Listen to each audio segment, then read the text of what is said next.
I would like to take the opportunity to say a few thanks on your behalf and on behalf of myself and Swim Ireland.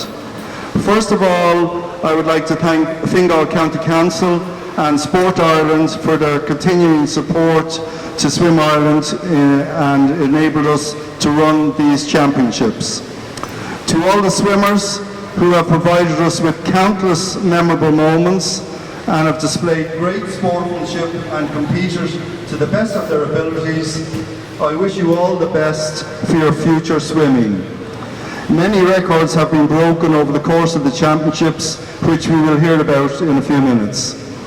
To all the staff, volunteers and officials who continue to provide a huge amount of commitment and dedication to our sport, these events would not be possible without the professionalism you all show. And a particular thanks to the staff of the National Aquatic Centre here. We have been delighted to return to this superb facility, and we wouldn't be able to host such an event without your support and hours of commitment in planning and delivering the event. In addition to the championships, we were delighted to run a couple of additional events to make these last 5 days even more memorable. On Thursday, we had the Irish Down Syndrome Swimming Championships. This was a huge success, and a new partnership has been formed with this organisation. We look forward to working closely together with them for the future. Friday, we had the Corporate Challenge. Again, this proved to be a hugely popular event with teams from all around the country taking part, and the event was won by the HSE. On Saturday, it was the turn of the Masters, who held a 4x200 relay event and an 800-metre swim. And during that event, 3 Irish Masters relay records were broken. And earlier today, we held the Regional Skills Academy Interprovincial Championships. This gave our next cohort of up-and-coming swimmers the opportunity to taste the excitement of the Irish Open, and I'm sure it will help spur them on. This event was won by the Ulster region. Now, whilst having these extra events, adding to the excitement, it does place a huge extra amount of work on our officials and volunteers, and they have to give up more of their time to stay behind to deliver professional and well-run events. You may not be aware, but it does mean that some of our officials spend up to 10 hours on deck throughout the day, and for this we are extremely grateful. I would like to thank everyone who made the last 5 days possible, and I'm sure you will agree that has been a great success.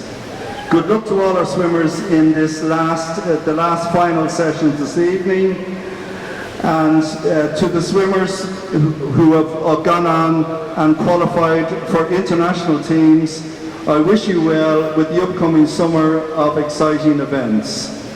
Finally, for the day that's in it, to all the mammies here, I wish you all a happy Mother's Day and a safe journey home to all tonight. Thank you.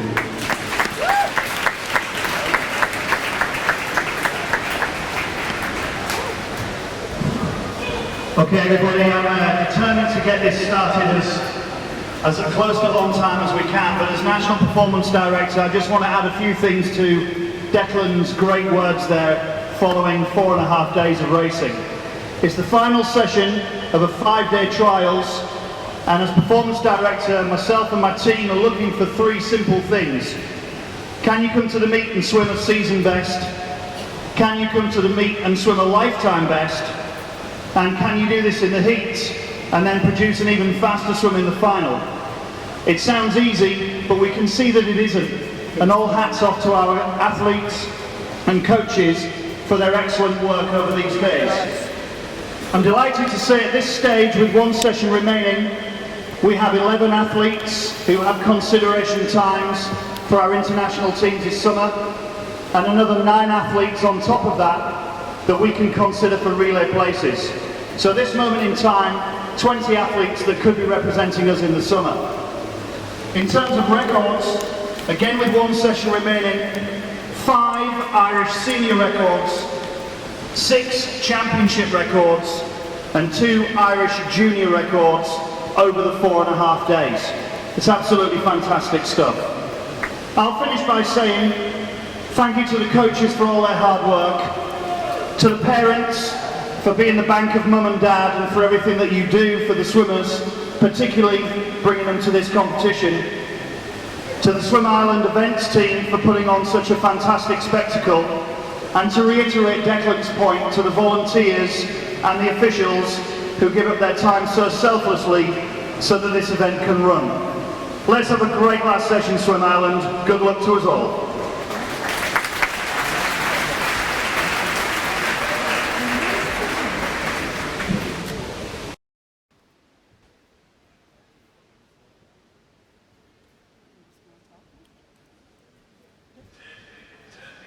So there we just heard from the president of Swim Ireland, Declan Hart, and the performance director, John Rudd. So we're not finished, on to the final session here. We do have Dara Green with us to chat to us tonight, first off. Yeah, he's going to be here. Yeah, so Dara, great competition so far. Are you happy with how the competition went? Yeah, very happy with how Nationals went this time. Yeah, it was just in for fast racing, and that's what I got out of it, even though I wasn't fully 100% rested. So yeah, overall very happy. Really happy with the 200 breaststroke, probably in particular, especially beating Andrew Bree's record here at home when he was commentating on the race. Yeah, it was a very good night, especially it was such a hard record. I've been up there for 11 years since he did it in Beijing, so yeah, it was one of Ireland's top records there. What's next for you from here now? Do you take a break, or what competitions are coming up? Yeah, I'm off this week until Monday week, so it's a nice break, but at the same time this will be the last time until the end of August after our World Championships race. So yeah, next competition is we're going on a tour of out the Mare and Ostrom and stuff. So yeah, look forward to that. You've got a good bit of racing to do before World Championships comes around. What do you think is going to be your biggest challenge for that and improvement from here? You've got some fast swims. What's the biggest change you could make going forward, if there is one? It's really just working on being consistent in training and trying to be out of the water as little as possible. So just managing your health and well-being. Last session of tonight. Are you excited to watch some of the boys swim tonight? And girls, actually, not just boys. Yes, very excited to watch the boys 200 free. It'll be really good with Jordan, Robbie, Jack, all going for a spot. And yeah, the 100 fly as well with Bren, Killian Melly, Paul. Okay, thanks a million for joining us, and best of luck for the rest of the season.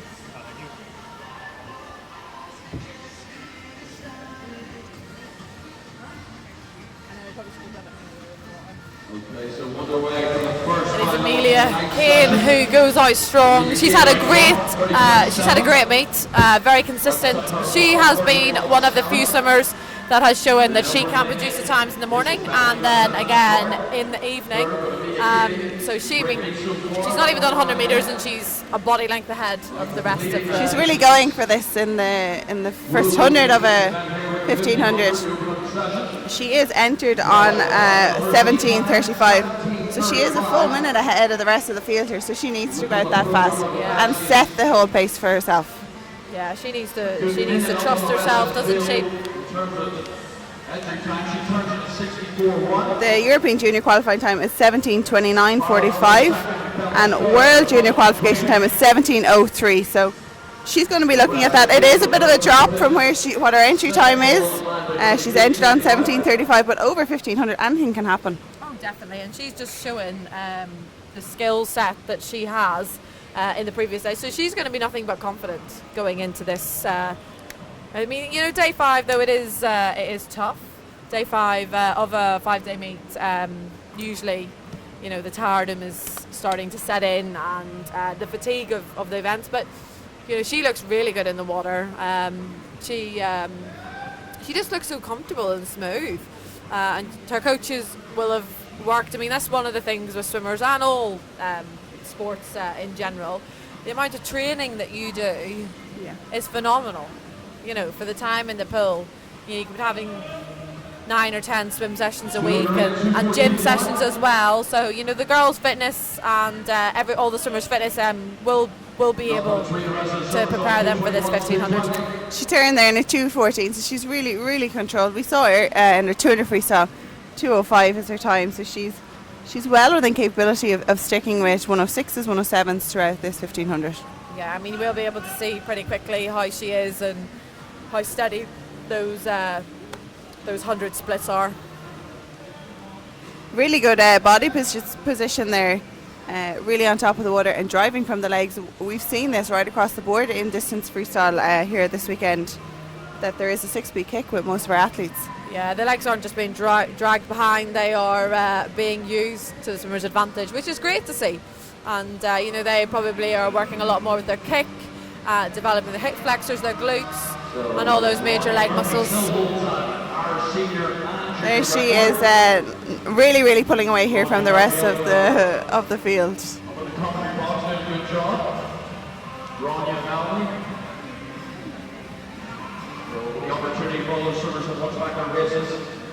So good, even Amelia here, we see 2 to 3 butterfly kicks off every wall that she's doing. I know she still has a lot to go, but if she can keep that consistent throughout the whole race, it's going to be something special. So obviously, Grania being a bit of an expert in the 1500, what was your strategy when you were doing the 50? Did you take the first 400 out and try and hold on, or did you just descend, or how did you pace it? I actually worked as 3 500s. Okay. But it really depended on where I was in the season, but the majority of the time, if you break it into 3 500s, like how many 400s or 500s have you done in training that you can keep going with, and it's just putting them all together. So you look at it as that the first 500 you're building into it, the second 500 you're holding on, and the third 500 you're going for it. You're driving it home, even though like you might not be negative spinning it, but you're keeping energy there for that last 500. I think mentally that's so much more easy to digest. It is than a 1500 straight. I think can't. Breaking it down. I think a lot of. I mean, it's very, very clever, and for younger swimmers maybe listening, it is a more manageable way to look at a longer event. Well, if you look at a 1500, you're kind of thinking, God, it's 30 lengths, and right away, if you stand at the block and you're thinking, I have to do 30 lengths. Your race plan has got out the window, and you're just going to try and hit a 33, hit a 35, hit a 37, hit a 32. So you're not going to be consistent. So I tried loads of different options, 400s, building 100s, building 200s, but I think that the 3 500s worked for me. Yeah, and I think that's something that you work out with your coach. Like in the 800, it's 4 200s. Really working that third 200. It's just a different event to the 200, but I think the main focus is always our third section of a race. Yeah, and I think for me personally, I understand that 3, 4 or 4 of something. I think whenever you're getting into 15 100s or 8 200, 7 2s and a 100, it sounds a lot, and it can sound more. 3 500s is a bit of a trick of the mind as well. It doesn't sound as much as 15 100s. Yes. So mentally, it's easier to digest as well. Turning there, 500 metre mark, 5:54, 46. Sorry, numbers. It's okay. Yeah, numbers are just 5:46, 41 there. So she is well in the and seeing in quite a lot of the distance events. We saw it in the 800 with Amelia, and we saw it with Daniel in the men's distance events, having to take it out on their own. They did, and I think sometimes it's a confidence booster to take it out on your own. Like a lot of the Irish competitions, when we had the Americans over, it's great. Like when I was swimming distance freestyle, we had a good few swimmers there. We had Niamh O'Sullivan, Anula Murphy, even Beth Carson done 800s sometimes. So there was a few of us that they're doing distance swimmers, which pushed us along. So I think for Amelia to take it out on her own, she knew she had to do this from the start.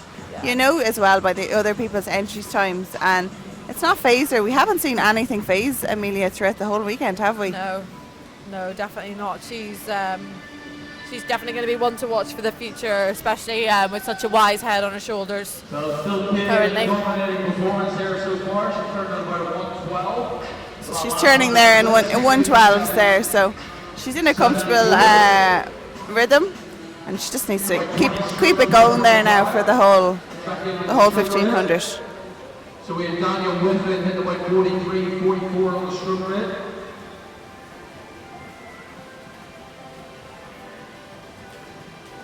Kane, pretty similar, 41.5 on that streamer end, but pretty comfortable.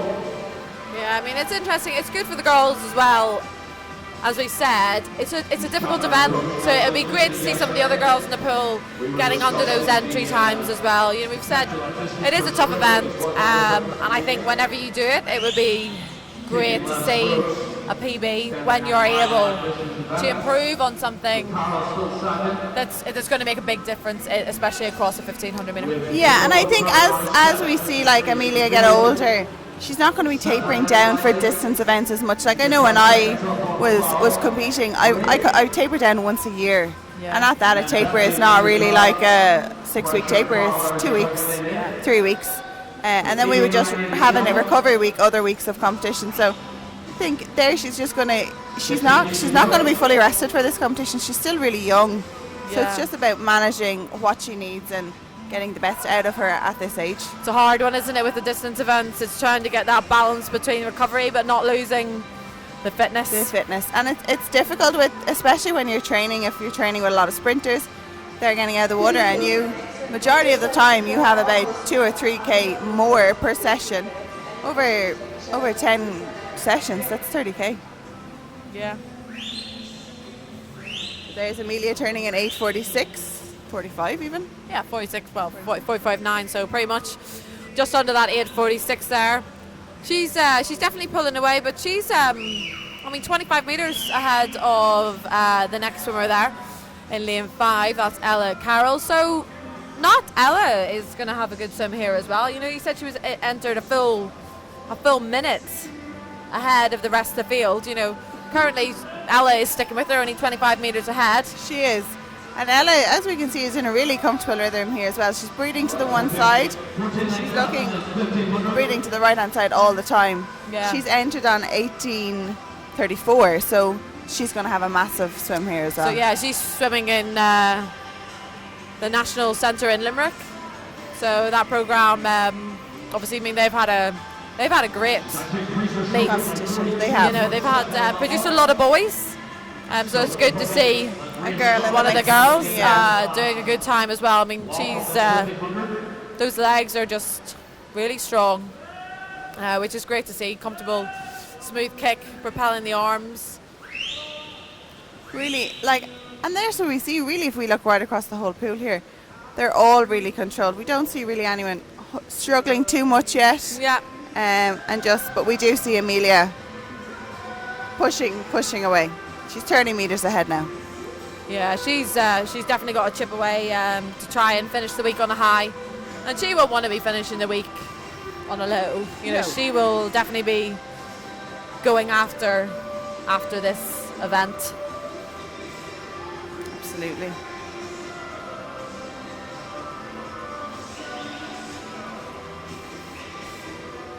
So I know we're not at the end of the competition yet, but we've had a few highlights. What would be your biggest one? Love a difficult question, don't you, Grania? I do. Do you know what? I think there has been quite a few. I think Dara Green in the 200 breaststroke.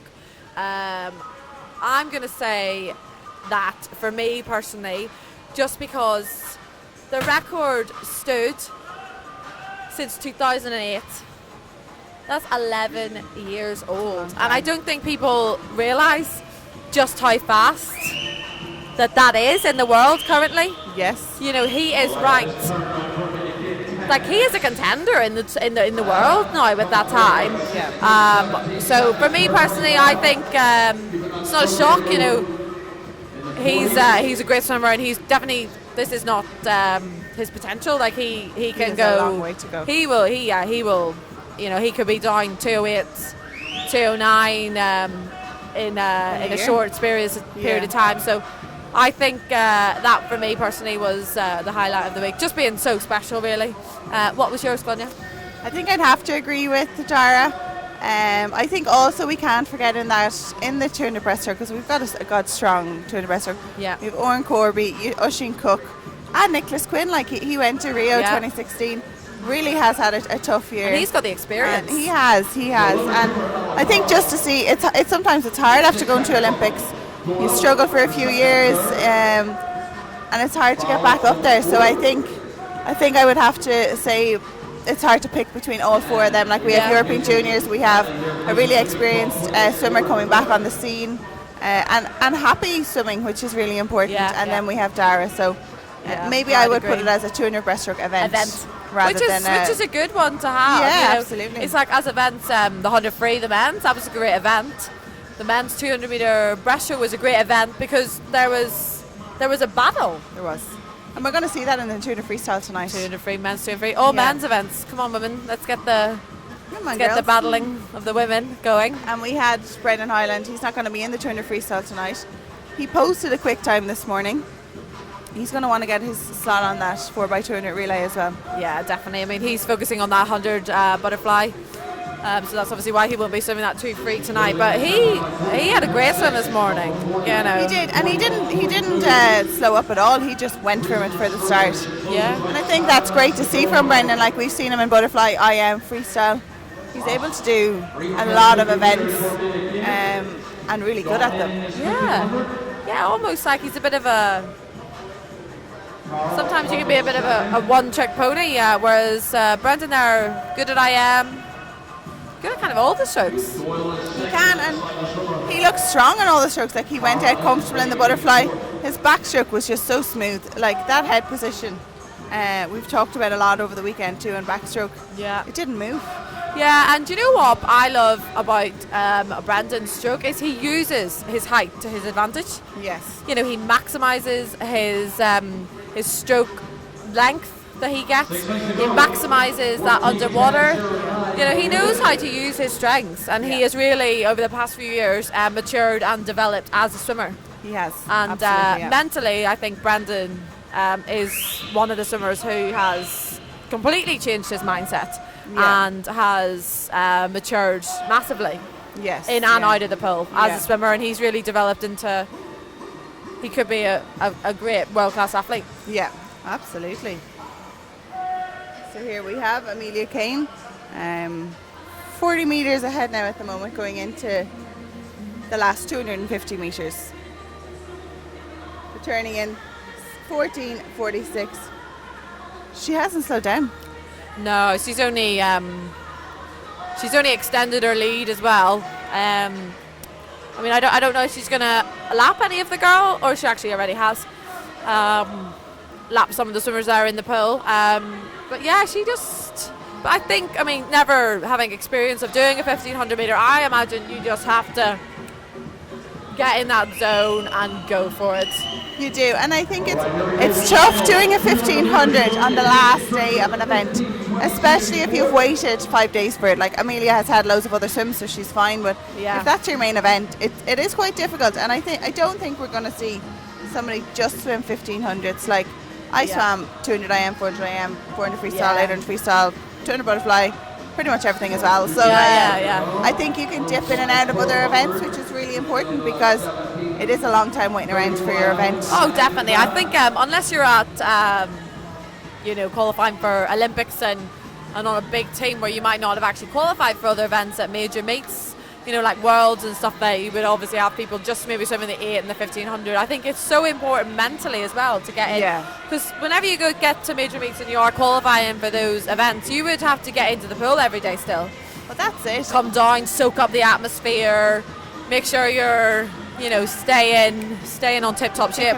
You're ticking over there as well. And I think the difference is that in Europeans, Worlds, Olympics, you have the heat in the morning, and then the day after you have the final in the evening. So it's a bit of a false sense that we have it in the evening. They don't even get that warm-up, so they're not really sure where they are. Yeah, so she's gone into the last 100 now, 16:34 for 1,400 metres. It's going to be tight. It is. She's just... I think she might be just a bit outside her best time here. Her best time here. But, you know, gutsy swim. It is a gutsy swim. It's really tough on the last day to pull out a good 1,500, especially with all those races. And she is almost 50 metres ahead of the rest of the field. Yeah, definitely. She's definitely going for it, and she's not really held anything back. And you've got to take your hats off to her. You do feel for her having to do it on her own, but she will. I mean, she's really picked up the pace now, coming into that final 100 metres. Sometimes it's a difficult one because you look at it, and as an outsider, you might be like, "Whoo, you know, did you have too much energy in the tank on that last 100 to kick as hard as you are doing?" She's really pushing on here in that last 100. She has a lot of energy left there, and like here we are, a full 50 metres. A little bit disappointed there. We saw that little head shake. So yeah, I was going to say I wouldn't have thought she looked thrilled, but you know, you got to take your hat off to her. 1,500, not a bad time. No, great time, but just not on her best. Just off her best as well. Here we have in lane 5 from National Centre Limerick, Ella Carroll coming into touch, and she's going to do 18:10. So she just done a massive PB. Yeah, massive PB. So that training in the Performance Centre is obviously really paying off for her. It's great to see the two Performance Centre doing so well. We have Ben Hickson, head coach in Dublin, and we have John Shranick, head coach in Limerick. Two really experienced coaches as well to bring to the table. Yeah, I was actually just speaking to John for the first time there last night at dinner, and we were just going through the changes, and really seems like there's going to be some exciting stuff coming out of the centre in Limerick. You know, he said he's got a lot of boys, so if there's any girls listening wanting to work hard, I think the main thing is putting in the work, and I think that's the same across the board and Ireland. Like, I think if you're dedicated and put the work in, I truly believe that anything is possible with swimming. You can definitely produce the goods. Good there for Emer Doyle as well, third, 18:24. So I'm sure that's well under her entry time as well. Yeah, great swimming there. Entered 18:46. So that, yeah, again is a 22-second PB, hopefully. Absolutely. So we just got the last swimmers there coming in. To the wall. And I think one of them's just miscounted there.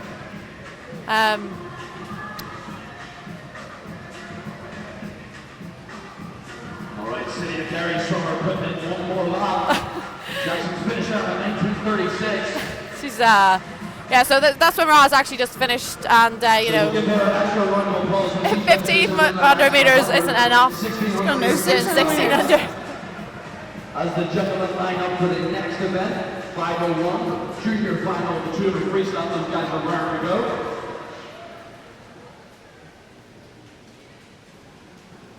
So we'll clear the pool, ladies, once Kira finishes this last 100.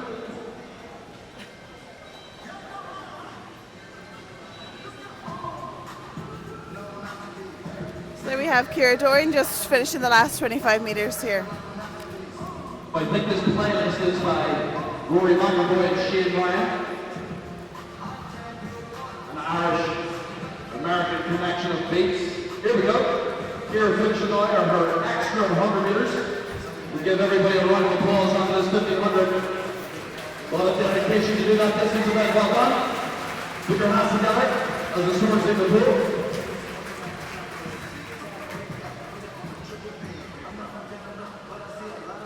That was great. There we're going to change of event, moving on to the boys 18 and under 200 freestyle. In lane 0 from Dolphin, Jack Hesson, 1 from Limerick, Hesha Malik, 2 from Ards, Finlay Stafford, 3 from New Ross, Dennis Kilbride, 4 from Fionn Coleman Lenihan. 5 from Coolmine, Danny Morgan. 6 from Ards, Tom Uprichard. 7 from Lisbon City, Dylan Griffith.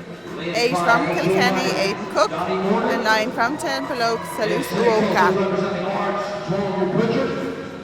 In lane 7, representing Lisbon, Dylan Griffiths. In lane 8, from Kilkenny, Aidan Cook. And running off tonight's final, junior final, lane 9 from Temple Oaks, Salus Uoka. Over to you, raise your number 4.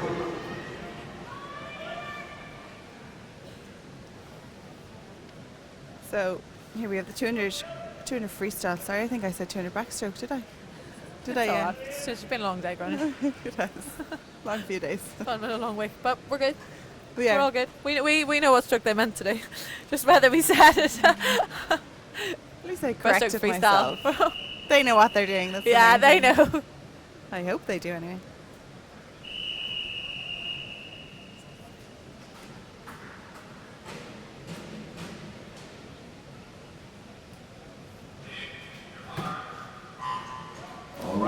Quite a slow start there from their lane 4 in NAC, Fionn Coleman Lenihan. It was lane 4. He almost just like fell into the pool. And also not really coming out very strong. It is actually lane 3, Dennis Kilbride as well. And then across the other pools, 6 and 7, they are both taking this first 50 out very strongly there. Well, those guys at the minute slightly back on the rest of the field as they turn in 7 and 6. And it is, Tom up Richard lane 6 there, 27.27. Dylan 27.28. So they are neck and neck. It's funny as well how that side of the right hand side of the pool, as the guys are coming down, they are really starting to take this first 100 out. Yeah, that Ard swimmer there in lane 6, Tom, brilliant swim from him, really strong. He does look like to be slowing up there going into the turn. There's Tom Uprichton from Ards, 57.34. Second, Dennis Kilbride, 57.81. And in third place, Dylan Griffith from Lisbon City. 75 years to go. Yeah, he is taking this out. Like he's doing what you need to do in the third 50. He's attacking it. He is, absolutely. Rested and ready to go again. 50 meters now. Our swimmer touches first. 127.22. So great swim here from Tom. He done this morning time of 2:01. He's definitely going to go faster than 2:01. Wow, 127.22. He's going to absolutely destroy that time. And I mean, he's going to be hungry to get into that senior final whenever he's older. You know, he's 18 years of age as well, so he will be able to qualify and compete with the rest of the guys. Great swim here from Tom up the Ard swimmer. 158.65. Second place, Coleman Lennon, NAC 159 and 2 minutes .12 from Dennis Kilbride. Yeah, great swim there, and great to see Tom taking it out and as we said many times before, really just attacking it, not being scared of it, and not letting the swim beat him. Like he took charge of it, and it's paid off. 158.65, a great swim for him. So the boys are just clearing the pool, and we're going to welcome the B finalist of the 200 freestyle.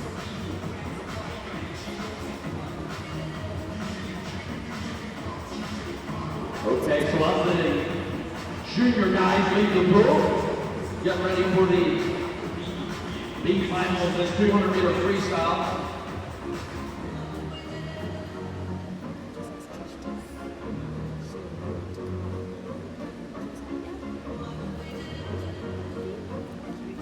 Okay, here we go. Ladies and gentlemen, B final, please welcome your swimmers at lane 0 from Kilkenny, Brogan McAvini. In lane 0 from Kilkenny, Brogan McAvini. 1 from Temple Oak, Ethan Brady. 2 from NAC, Isaac Fitzmaurice. 3 from Erlingus, Nathan Turner. 4 from Dolphin, Max McCluster. 5 from NAC, Killian Colvin. 6 from Erlingus, Killian O'Keefe Tighe. 7 from Trojan, Finn O'Neill. 8 from Ards, Ewan Yaman Ali. And 9 from Dolphin, David Carroll. I think you might have heard there Andrew Bree skipping the lane 2 swimmer, but we're all out there now, so it's all good. Yeah, I think as we said before, it's great to see these guys having the chance to swim a big final as well. It's only in the 100 and the 200 freestyle that we have this A, B and junior final. So these guys getting a chance to get back in the evening and to compete. And improve. And it's brilliant. Like I know we say we have open, B and junior, but they need to get that exposure, and they're going to swim fast in the evening. Yeah, that's where they're going to get their best time. That's what it's all about, isn't it? Making those we want them improvements. to swim fast in the morning, but sometimes it doesn't happen. Oh, well, yeah, I think most people, and especially as you get better and better and you are on those PBs, which are difficult, you know, they're hard times. The PBs become less and less and less. Like, there's not every high performance athlete and world class athlete gets into the water and does a PB. You know, on Olympic level, it's rare to do PBs, but it's making sure that you're consistent on those times. But, you know, these guys have, you know, growing to do, and they have improvements on their training, so we will be looking to improve on their times. There we have in lane 4 and 5, Max McCluster and Killian Colvin. Max McCluster from Dolphin touching in 25.6. Really good start there from him. Yeah, and Killian in lane 5 there. He is, they're almost, it was almost on that turn there, lane 5, really took it out and almost pulled back a bit there. Neck and neck here between these two swimmers. Colvin just looks like he's a little bit more in control of his stroke. Yeah, he looks really smooth, doesn't he? He looks like he's on top of the water. And it shows because he's actually taken the first 100 out 54.53, but Max is still there 54.89. He's not giving up. He is. He's not going to let him get too far ahead.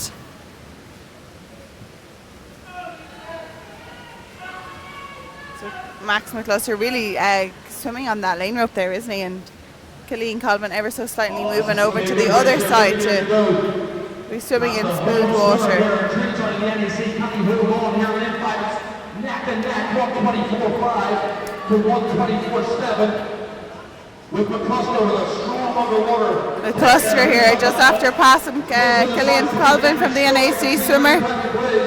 McCluster is really going for it, just a full body length ahead of Killian Colvin there now, but he's going from strength to strength and really powering through with that leg kick. Max McCluster is going to take the touch in 152.68. Max McCluster went 156 this morning, so 4 seconds faster than this morning. Wow. I mean, that is a gutsy swim. I mean, he had a phenomenal last 50. It's almost like his game plan was take that 150 steady, which isn't what you would see very often. No. You know, you wouldn't see that, and it can be a bit of an uneasy strategy because you don't know.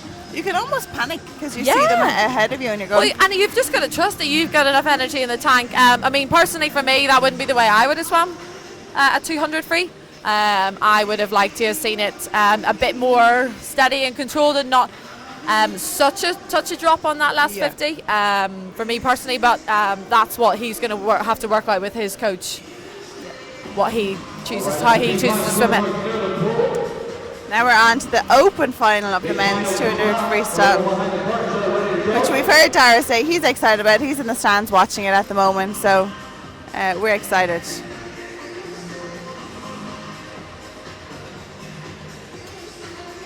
In lane 0 from UCD, Dean Power.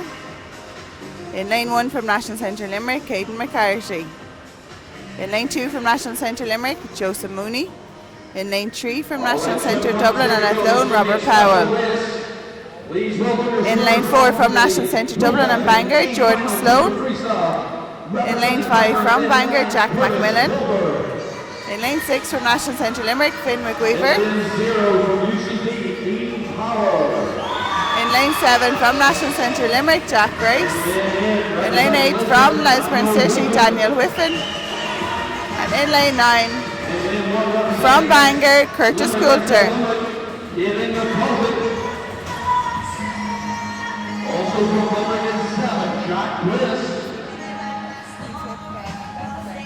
Men's 2, representing Liberty Scott, Joseph Mooney. And men's 6 from Limerick, Ben McGeever.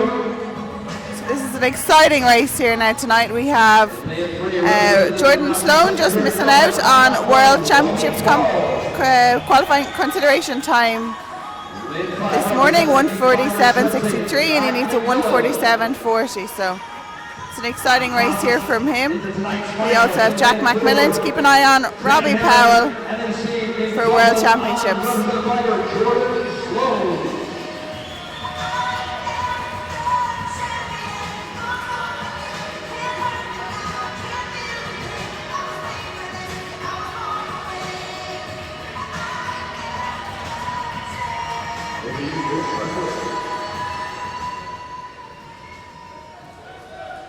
You see Robbie Powell just taking his time there, taking off his clothes, which I think we've seen a bit over. Yeah, we have, Dublin, haven't we? It's swimmers. almost a bit of a race strategy there. I mean, he had a good swim today, but he will be looking to improve on that time. Well, Jordan Sloan will be just 0.2 off of qualification time for World Championships this morning. He's going to be going for it.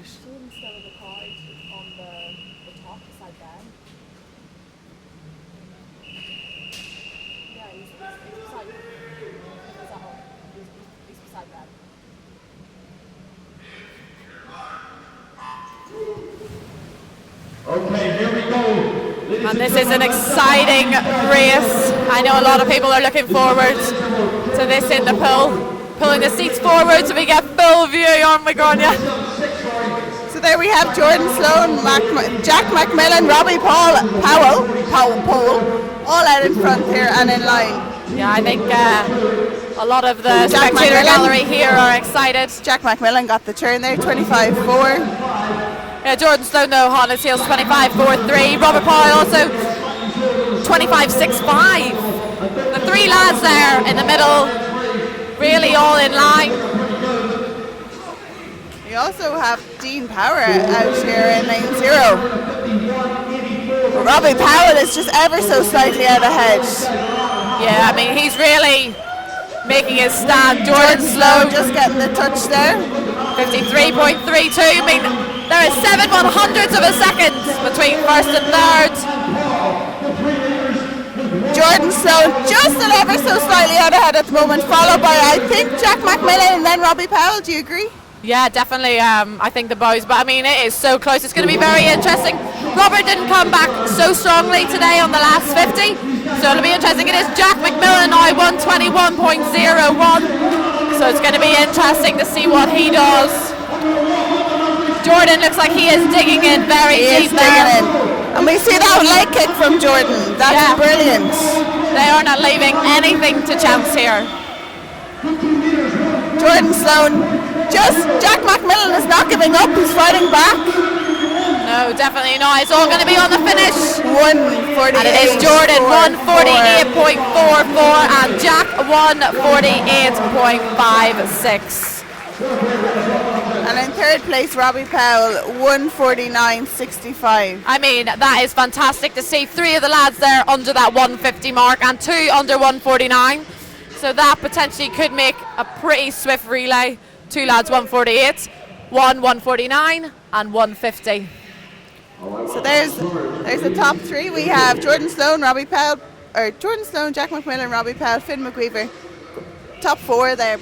Brendan Highland went 151 this morning or 150? I think it was 150 he went this morning, but I could be wrong on that.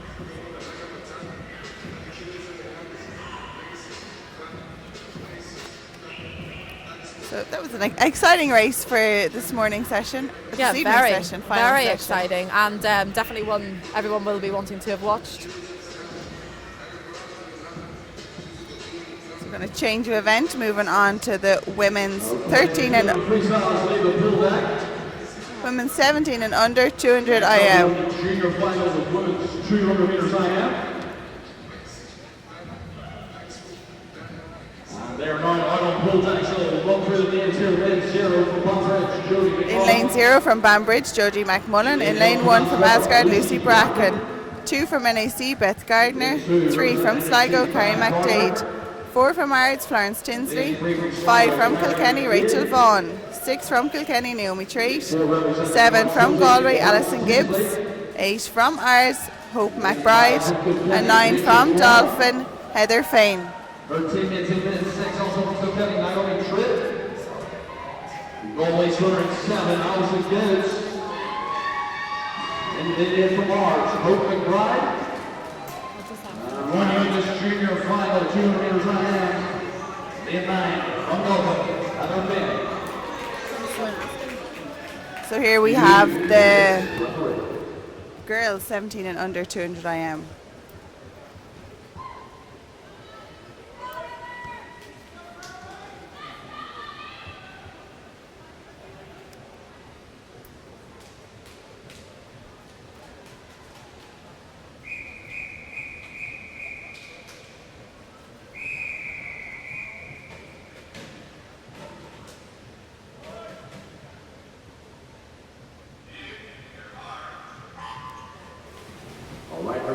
Good start there from lane 4 and 5. In lane 4 we have Florence Tinsley.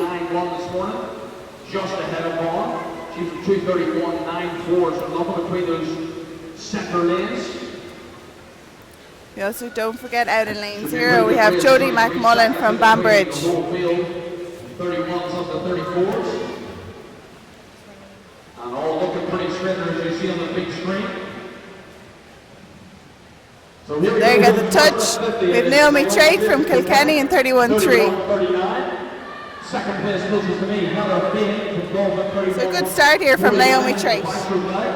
Yeah, great. I think the girls, it's like all the 200 receive gone. Do they really have to go out and attack this? With the sliding swimmer still in the mix. And the girls will be using different strengths to their advantage. So some of them will have a stronger butterfly. We'll see some of them pull 3 on the backstroke leg, and then some of them will have stronger breaststroke. It's a tough time here for European juniors. 2:17.36. Yeah, not an easy time here. We didn't have any of them get it in the morning session there. Worlds 2:16, BYOF 2:22. Naomi Trate out at 2:33, so she's got a big job to do this evening to make the final. Thank you. Here we have Rachel Vaughan in lane 5 battling it out with Florence Tinsley in Ards. Rachel Vaughan just ever so slightly out ahead. Rachel Vaughan is using this breaststroke leg to her strength, really going from strength to strength here. So 1:52.91 from Rachel Vaughan, 1:53.82 from Naomi Trate, and 1:54.53 in third place the Irish swimmer Florence Tinsley. So it's Kilkenny 1 and 2 in those bright pots. Here we go, 24 meters now. So here we have Naomi Trate just out in front in lane 6. Looks like she's going to get it. She was at 2:33 this morning. She's going to be So well under. 2:27.99 for Naomi Trate. Second place Rachel Vaughan, 2:29, and in third place Beth Gardner for 2:29. So Mel has sadly had to leave us, and now we're joined by Shane Ryan for the rest of the welcome. Shane. Yeah. Hey, how are you guys? Really happy with your swims this weekend, or how are you feeling? I'm happy with the swims. Definitely improved in majority of all the swims. I wasn't really too fast in the 100 freestyle as I wanted to be, but our taper was more so focused on the back half of the meet, so that's why I felt probably a bit different. But no, delighted that I won a best time in the 100. Yeah, it was brilliant. After 6.5 years of not going to best time in that. But it was the first time I swam it that way, and I felt very comfortable, and I think I could be definitely faster in that. Yeah. But no, I'm looking forward to this summer and everything like that. It's going to be good. And how did you feel? Like, obviously 6.5 years is quite a long time, and the frustrations, how did you feel throughout that? I know we're going to have younger swimmers listening back at home to this, and maybe they haven't done PBs in the last few years. Yeah, I mean, it's all up in all up in your head. You got to have a good mental space and awareness of what you're doing and everything, and believing in your coaches, believing in yourself. And once you get that done, there's endless possibilities. I'm definitely had a lot more confidence coming into this meet because it's like all the experiences I had, I know myself a bit better, and we were swimming it a bit different as well. I was more confident in my back end speed, which I usually am never like that. But now I can actually come home and finish, which is great. Yeah. And how have you find moving to Ireland? So obviously you were here a few years back in Ireland, and you're back living here again now. How are you finding the change? Obviously the programs have completely changed since before to now. It's definitely a completely different environment now, with like the new coaches, the new director, and everything like that. Like they just have a new approach to things, and yeah, it's just a lot more sprint oriented. Giving what the sprinters what they need in the water, not doing as much like meters and everything like that, which is a big difference. And you probably enjoy that a bit more, not doing the mileage that like. Oh yeah. You have that in the bag from previous. Yeah, we did do a lot, and like I did a lot of stuff with Peter and Paul when they were here last, and it just didn't work for half the year, and then we kind of switched it up, and then it kind of worked. So I was just trying to find myself and just find what's best, and we're still doing that now. We're still trying to find out what works best. And I think you have time as well, which is good. Yeah, I mean, I qualified for Worlds now, which is good. It's the best time, even though it doesn't count. I mean, it's Olympic 8 cut already, so that's it. That gives you confidence going forward. Oh yeah, it's gonna get, and I think I know. No, the thing it's not that I think I know I'm gonna be better, so it's gonna be great. Yeah, it's an exciting year, I think, for not just for you. It's an exciting Everyone. year for Irish swimming, isn't it? Yeah, it's just the momentum. We just needed just someone to push that little snowball down the hill, just to build up. Yeah, it's just like a little snowball that you just need to be pushed down the hill, and it's just going to turn into a big boulder, and we're going to be a force to be reckoning with. Absolutely, and we just saw there the men's 200 freestyle. Jack McMillan, Jordan Sloan, Robbie Powell. We saw Brendan this morning. Yeah. It's an exciting relay. No, it's definitely exciting relay. Yeah, they qualified, right? They needed to drop like a second or something like that. They needed to drop a out second, of the four of them. I think it's so it's obviously up to the selection committee now to decide if they're going to send that relay, and we'll be left with John Rudge. But I think the focus here is to get a relay qualified for the Olympics. We haven't had a relay qualified in a long time. So have we ever gotten one for males? I know there was males, only females. Only females, yeah. So it's great to see that we're in a position, hopefully, to send a male relay, and maybe not just one, two. So we also have the medley relay, the 4x100 medley relay. So that's another one that is possible. Yeah, this will at the moment right now. I think we have about 10 guys going to Worlds now. 10 people, I think, and it's going to be the biggest squad that we're going to be sending.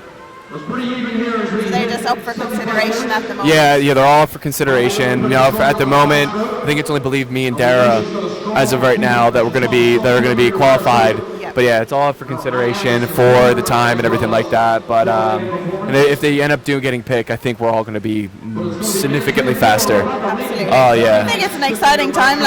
We always like to swim so fast at trials, but I do think there were some people that might have underperformed in their eyes and looking to go faster in the summer, so fingers crossed that they're given that opportunity. Yeah, and it's also the building the team environment as well, because everyone thrives off each other. Like going to school in the States, Penn State University and NCAA's. There's a whole team environment. And that's one thing that kind of lacks here. There really isn't too much of a big team environment, but it really helps significantly when you have a group supporting you, because you not only swim for your country and yourself, you swim for your teammates as well. Yeah. Which at the point now where I'm at, it's I'm a professional swimmer, and you have to be somewhat selfish, but it's good to have that team atmosphere there, because it's you're always fighting. There's always competitors there, not only with your team, but also your competitors outside, at other countries. Yeah. So here we have Hannah Miley out in front of Orla Adams there, 9'5". Hannah Miley from the University of Aberdeen, and Orla Adams is the NAC swimmer. So Hannah Miley is a hugely experienced swimmer as well here, so it's great to have her in Ireland. 2:15.96, followed by Orla Adams in second, 2:17.83, and Rebecca Reid Ards, 2:19.24.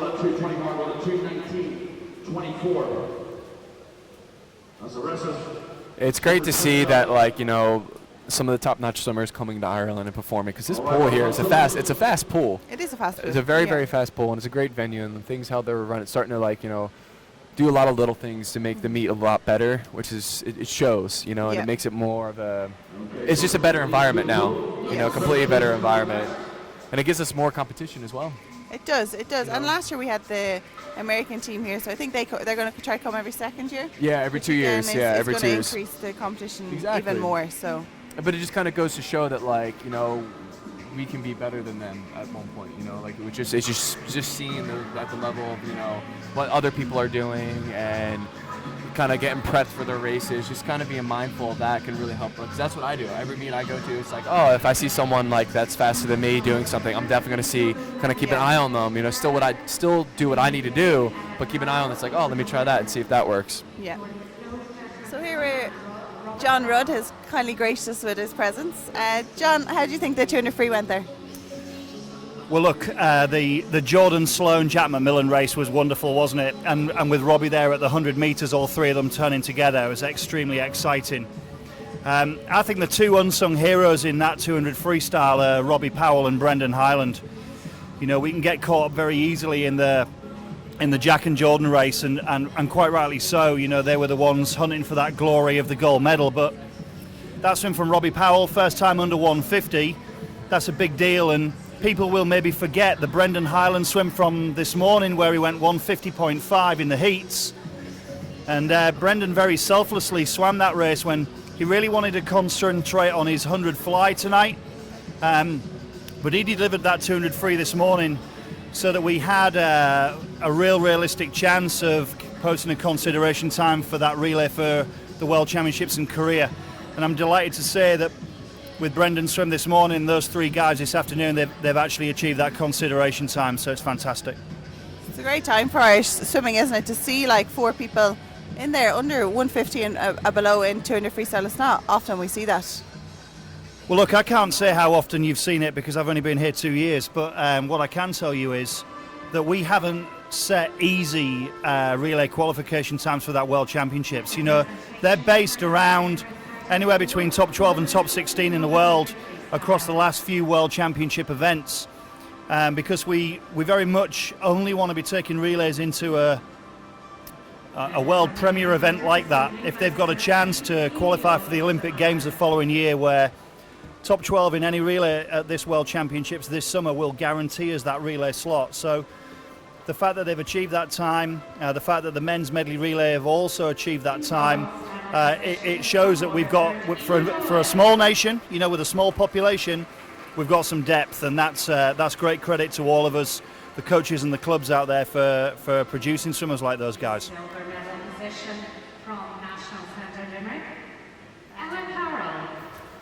So we have another few events here now tonight. You mentioned the 4x100 medley relay. We still have Brendan to see in the 100 butterfly. What do you think would be a realistic expectation for Brendan in that? Well, look, Brendan's had a massive programme, and you know, part of this meet has been preparing him for a big programme in the summer, because potentially the guy has to swim the 100 and the 200 fly, and he has to swim anywhere up to 3 relays. So you know, he's got to get used to something that's pretty arduous, and it's one day after another, and get used to his recovery strategies and resting techniques, and he's got to be in the best possible shape. He's got to go 51 high tonight for that 100 fly, which would be an exceptional swim if he achieves that. What I would say is that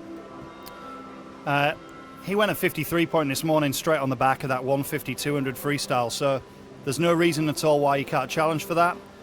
He is in good shape. His tail's definitely up. He's confident. He's got all of his friends behind him, and I know that his family are in the stands. So, you know, I'd urge everybody out there in YouTube land, as well as everybody here in the NAC, to get behind him and see if we can't get a great swim out of him. Absolutely. Thanks a million.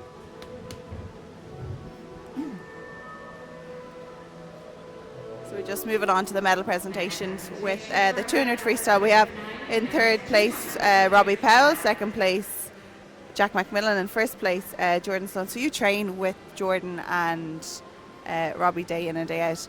How is the banter or the atmosphere amongst the boys in National Centre Dublin?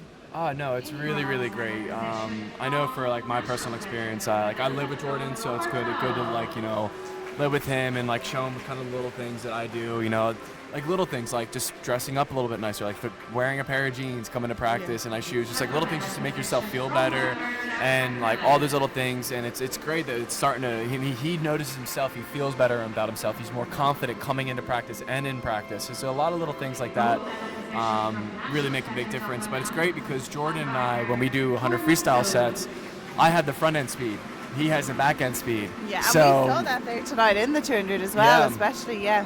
So it's great that, like, you know, he's helping me, and it's vice versa. You know, Yeah. it's great that we have that. And same with Robbie.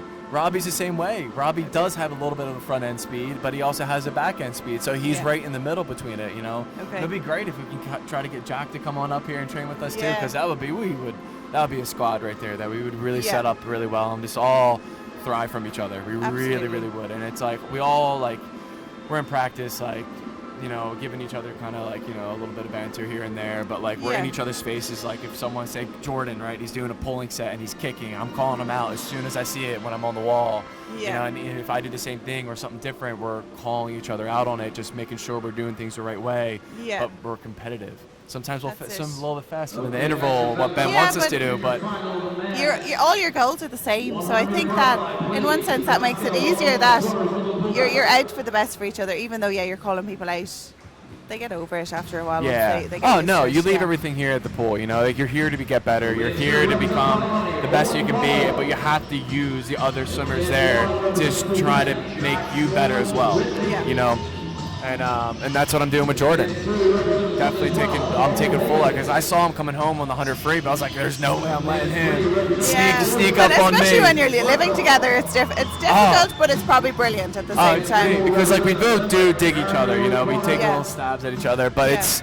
it's all good fun because we both know what we're good at Exactly. and what we're not good at. Yeah. So we really capitalize on that to make each And other also better. sometimes you have good days, bad days. You can pick each other up around those as well, Exactly. and just like, you know, outside of the pool you can do a lot more, Yeah. you know, like just like put a little cologne on or jeans. I know it sounds absolutely ridiculous, but It makes goes sense. a long way. It does. It really Yeah. does. Yeah. And you keep doing it, you feel better about yourself, basically you smell good, you look good, you swim good. There you go. overall you're a happy person. So we changed an event and we're moving on to the Is this the boys or the B? boys 18 and under 100 metres Boys butterfly. 18 So and in lane 0 from Ballymoney, Owen Mulan. 1 from Kilkenny, Jack Nolan Whitney. 2 from Sundayswell, Paul Higgins. 3 from National Centre Dublin and Trojan, Ethan Murtagh. 4 from National Centre Limerick and Limerick, Jeremy O'Connor. 5 from Kilkenny, Alex McAlender Amar. 6 from Lisburn City, James Allison. 7 from NAC, Matthew Gardner. 8 from Kilkenny, Brogan McAveny. And 9 from Lisburn City, Daniel Whiffen. It's so crucial to start off in the hundreds, especially for fly, backstroke, and all the events, just to use that start. You get so much of that easy speed coming out. It's really, my mentality is, it's like you're swimming a 75. If you swim that with that mentality, use the speed from your start, effortless, get to the 25, and then you start your race, you're going to be an absolute killer in the hundreds. And I think that's one thing actually that we've seen right across the board in National Centre Dublin. Underwater works have been a huge target for you.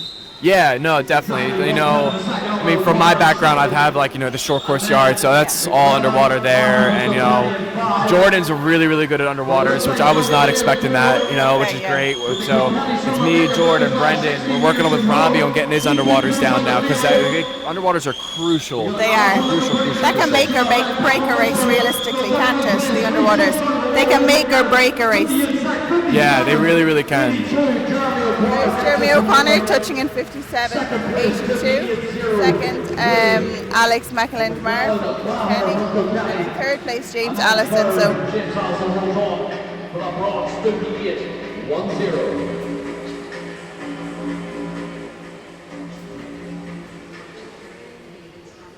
All right, swimmers, well done. Please clear the pool. So now we have the B final coming up. now we have the A final. The A final. We have the A final coming up. So yeah, for the A final for Brendan Highland, he has to go at 51.96 for the A qualification for Worlds. And if he can get underneath that, that would be absolutely amazing. That would put him in top tier. That would be an absolutely great swim if he can get that. And then for the World University cut, it's a 52.7. 7.4 there, so it should be good. And then for the World Juniors, 54.34, I believe, right? So they actually have to go 53.8 for the finals. Oh, okay, there you go. They didn't do it in the morning. If they done it in the morning, it's 54.3. Then they have a softer time in the evening. If they didn't do it in the morning, they have to do 53.8. So 53.8. in one sense, the World Championship times are the same right across the board. If you get it in the morning, you get it in the morning. But for the juniors, they have to post a fast time in the morning, an easier time in the evening. If they don't do it in the morning, they have to put an even faster time in the evening. So I kind of like that. It kind of really pushes the pressure on the swimmers, you know, to execute each swim properly, you know, and come back and then try to recreate it or be faster. that's what they have to do when they get to European Juniors, World Juniors to get second swim. So yeah, I really like how that on how that's set up. in lane 0, from UCD we have Fiachra Lennon, 1 from Temple Oak, Sean McNichol, 2 from UCD, John Higgins, 3 from Ards, Paddy Johnson, 4 from National Centre Dublin and Tala, Brendan Highland, 5 from National Centre Limerick and Castlebar, Killian Melly, 6 from Ards, Michael Hewitt, 7 from National Centre Dublin and Ennis, Rory McAvoy, 8 from NAC, Brian O'Sullivan, and in lane 9 from National Centre Limerick, Alan Corby. Overall, the times have stepped up a lot.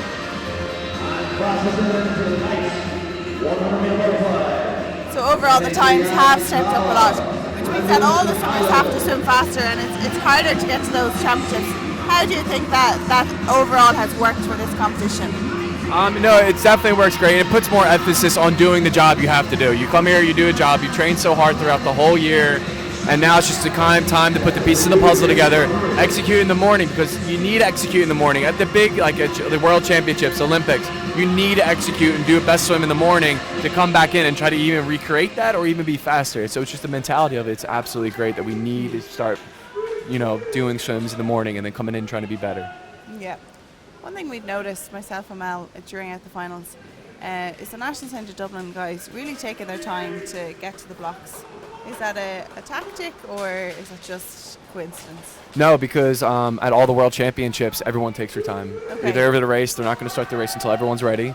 Yes, yeah, you know, they're not going to be absolutely. too long. But no, you need. This is the thing. You know, the little details, taking your time, making sure you're right, making sure your suit's right, cap, goggles, everything's checked. What advice would you give to young kids watching at home? Stay warm. Wait until the last person is ready to go. You know, because like once you get up on the block, take a big deep breath, get up on the block, and then start your race.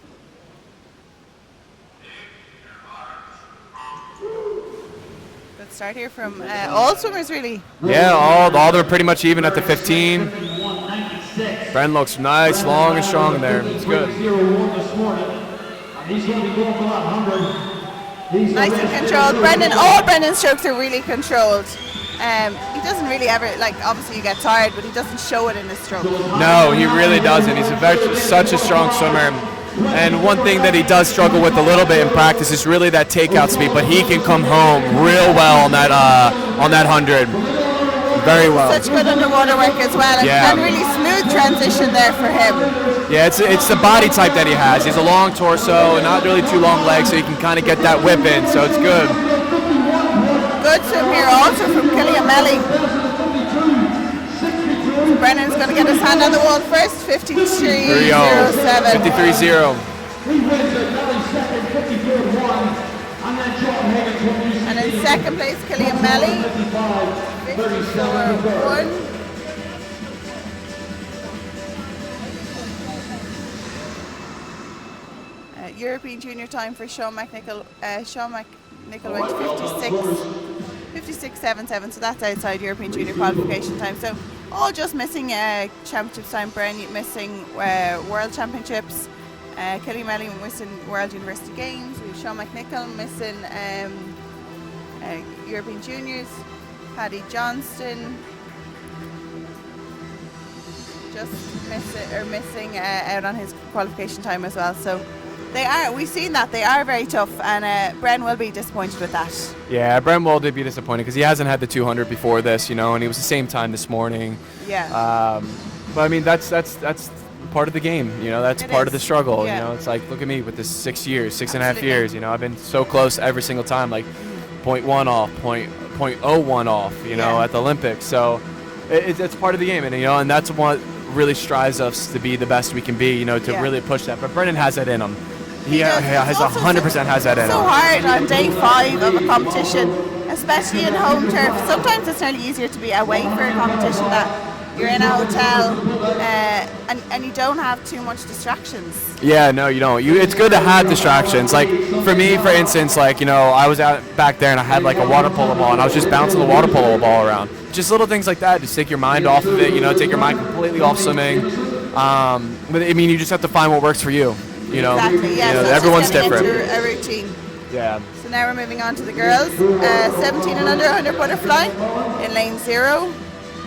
From Sundays Well, Ellen Lee, 1 from Templemore, Rachel Woolsey, 2 from Lisburn City, Tony Jemison, 3 from Shark, Aoife Bates, 4 from Bambridge, Jessica McMullen, 5 from Asgard, Lucy Bracken, 6 from Kilkenny, Lucy Hart, 7 from Galway, Alba Mulhall, 8 from Commons, Anastasia Plaza.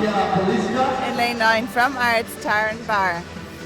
And in lane 9, on your exterior final 12 awards, Taryn Barr. These are quite tough times here for the 100 butterfly, so I think the one we'll be watching is in the next heat is Ella Malton and Emma Reid. So it'll be a good race here though. 107 is the qualifying time into the final and 109, so it's going to be a close final. It's also great to see that we have a full heat too. Yes. It's good that now we're getting more people to come on and down, more swimmers. It's great. What's next for you now? Obviously, you have just finished the Irish Open Championships. Do you have a break? What's your next few weeks looking like? So basically, we have a break for this week, just to chill out. But for me, it's like I can't sit still, so I'll go play basketball somewhere or do something different. Go kick a football around or something. So. But no, really, it's also I'm trying to set up swim clinics as well. Yeah, I'm gonna try to do some swim clinics, be in the water with some swimmers and stuff like that, so I kind of get that Olympic experience. They're like, oh, I was in the water with an Olympian and stuff like that. So we're trying to set some of that up, for like later down the road while I'm here and everything like that, leading up to Tokyo. But yeah, no, it's like for me, it's like yes, I'm doing swim clinics, but I'm also in the water, but it takes my mind completely off what I have to do because I love teaching kids. I love seeing the improvements, and they really do see a big improvement, at least when I like in the water with them and everything like that. Yeah, it's great. But no, other than that, it's just chill out, just do what I need to do, you come in the water. You have the Mare Nostrum Tour coming up obviously then in June. How are you looking forward to that? Oh, it's great. Yeah. Can't wait for the sun. Yeah. It's a fun tour, isn't it? Yeah, no, it's absolutely fun, and there's a lot of quick swimmers. It's like a mini worlds meet almost at each and every single one because there's so many. Everyone is thereabouts of their time. They're not fully rested, but they're getting on that taper season. Yeah, they're basically it's like I think it's a 2-day meet and it's like very very short in between, so people kind of just rest for that like 2-week, 3-week span. So you can see some guys just pop off some really really good times there. But it's fun though. It's a great atmosphere. It's great to see new places like Barcelona. Where's it? It's Barcelona, Cannes, and Monaco. Monaco. I've never been to Monaco, so I think we're going to that one. And then we're also going to the Paris Open, I believe, as well. Okay, another good competition. I've never been there, so it's going to be great. A lot of European competitions in the summer for you. Yeah. Oh yeah. No, it's going to be absolutely amazing. But again, I mean, we just got to go out there, enjoy it, and try to race the same race I raced in the 100 back last night at those meets. That's it. So you do keep the process. Even though it's going to hurt. It's going to hurt at the end, but just getting comfortable with that hurt is going to be a huge improvement in yourself. You spoke about the process there. Just for our kids listening at home, what do you mean about the process? So the race process, it's like, okay, you're not going into a race, like maybe for the 50s, like, okay, well, even with the 50s, you still always have a process. So say for the 100, it's like I explained earlier, diving in, using the start, and then you're really swimming the 100 like a 75 because you had to start up to the 25, okay? I'm going to breathe every 4 strokes. I'm going to take this many kicks off it, and then I'm going to build that back half. So the race process, like knowing how you're going to race, Yes.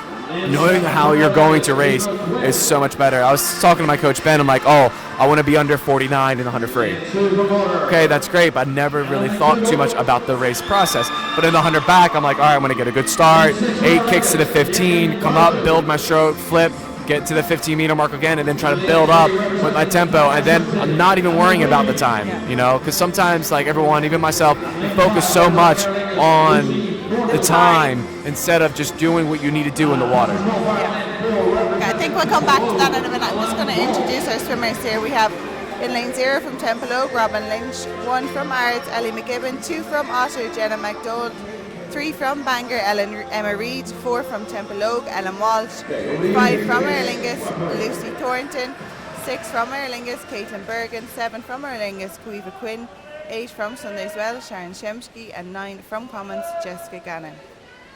So we have Ellen Walsh here, Lucy Thornton, Emma Reid, who are going to be targeting to get as close to 60 points as possible. Yeah, if they can get underneath that, drop underneath that, that'll be absolutely amazing for them. Really would be. Yeah, and obviously John has spoke about trying to get a mixed relay to it, so it would be great to get one of these girls down as close to possible to 60. No, we definitely, that's one thing Samaria kind of lacks in is female swimmers, which we definitely really need some strong female swimmers, but I think that's definitely coming up now. I think so, and me and Mel have just been talking about that previous in the weekend. It's like going in cycles. So when we were swimming, there was a lot more females than males, and now there's a lot more males than females. So I think because we're such a small country, it's hard to have all at once. Yeah. But it's also, it's like us reaching out, you know, getting people excited about it when they're younger, you know, and and getting them to experience it, which is great. Great swim here from Ellen Walsh, turning in. That was a great turn.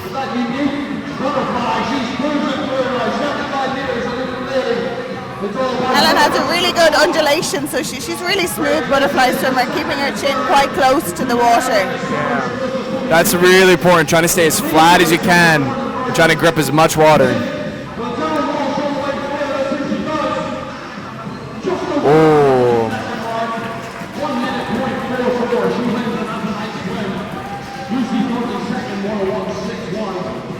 So she was a minute .1 second today, this morning, and now she dropped a second. Just missing that Irish Junior record. So she went a minute .4, and the Irish Junior record is a minute .2. So she's getting closer and closer to that Irish Junior record. Yeah, no, and it's just about becoming into your own body and everything, like getting stronger, knowing your body, having a body awareness is so crucial. In the past year, working with Sergio Lopez for the past year, which I had 2 medals with him, which is great, but the difference was about like my mental state was so good because he really made that crucial about you are like the best coach is yourself, like you have to coach yourself. Yeah. You have to know what's best for you, and also putting your foot forward and achieving that. Like the coach can only do so much, but you need to ask, you need to put yourself forward, and you need to be you need to sometimes just step out of your comfort zone. Absolutely. And just having that body awareness as well, like knowing what your body's doing out of the water, in the water. So it's really crucial, especially for fly with so much going on with the undulation and everything like that. Instead of yeah. Yeah. It's great. So actually, I'm just going to go back to one of the things you said earlier about focusing on the process, not the time. Like I think a lot of people who came to this competition, especially juniors, there was times put out there that were very challenging. Yes. What advice would you give to them? Like they're obviously trying to break out onto either the junior scene, transition from junior to senior, which is also quite a challenge. What would your advice be, because you've come through that? Yeah, no, honestly. So my best advice would be just do what you need to do in the water first. Like really find the good feel for the water, and you talk to your coach. Like sometimes I'll go to Ben and be like, hey, can you give me a warm up? And then you don't even need to think about the warm up you need to do, just to take your mind off of it. But just having that process in and just not worry about the time, because you've done all the work in practice every single day. Like we follow a black line up and down the pool, and then when we time to come to race, you have to enjoy it. If you don't enjoy it, it's going to make it really hard to try to get that time and also in following the process of it. But no, the process is so important, just executing what you're doing and talking to yourself in the head. The whole time I'm swimming that 100 pack, I'm talking to myself, okay, all right, this is about 10 strokes. All right, let's pick it up a little bit more, but not too quick, though, because in the morning I went from like a 40 stroke rate to a 50 stroke rate at the end, and there was a big jump there, and I was starting to slip. So towards the end there on my back end, I'm like, all right, nailed underwater, come up, get a good good breakout. All right, good tempo there. Now slowly start to build it. Just knowing what your body needs to do and how it's feeling is so important, and that's why it's part of that process as well. Yeah, very good. But yeah, a lot of the younger kids, even the older guys, were always so focused on the time instead of just focusing on the process and just doing what you need to do. Really, doing what your body needs to do, doing what you do in practice. It's just, and it's hard to do because practice is like a control state of failure. Really, if you think about it, like you're training, you're fatiguing yourself, you're not getting the times you need to do. But when you come here and you put yourself through that like fatigue and the failure and everything like that, you become a better person, you become a better swimmer, and then when you come time to race, that's why we follow Black Line. When we hit that time and we hit that process the right way, it feels absolutely amazing. You get that relief. It's like, oh, I did it. Let's go to the next level now. Yeah, absolutely. Obviously, you've moved programs. So, what has been the biggest change in the two programs, or are they completely different? They're not really too completely different. It's like I moved a lot. Going from Penn State University to Auburn, Alabama, and then Auburn, Alabama. To move a bit together. Yeah, I knew I took the sacrifice. I had my family behind me, my some Ireland behind me, and my friends out behind me. So I had to do what I need to do. There's a life after swimming, and I'll enjoy that and everything. But drove 18 hours down to Auburn, Alabama from my house. And then 6 months later, drove 8 hours to 10 hours to Virginia Tech, and I was there with Sergio. But no, Sergio always had a really good mentality of, being aware, doing what you need to do, having a life outside of swimming as well, which is so important because it takes your mind. If you focus on swimming like I was like before 2016, to focus, train. It's hard. It's not the right way to, to live your life and to train like that. So I really took that to heart, and Ben's the same way. And I absolutely love it, and I'm like, hey, like something that Sergio and I do. He's like, oh, what did we do? Like, oh, let's look into doing that, and then he learns a little bit more about, Sergio and what works for me, and it's absolutely amazing. But no, I really have full confidence with Ben and Steve and with John, and we're doing really well here, and it really hasn't been too much of a change. Good. And it's good, but it's at the end of the day, you have a job to do. You need to do what you need to do. That's it. Yeah, absolutely. And you've come to, it's not like you're moving to a new program that you don't know anybody in it. You've got like a group of guys here. Oh, yeah. And like, I have a huge family here as well. And my dad's 1 out of 10, and he's the only one in the States.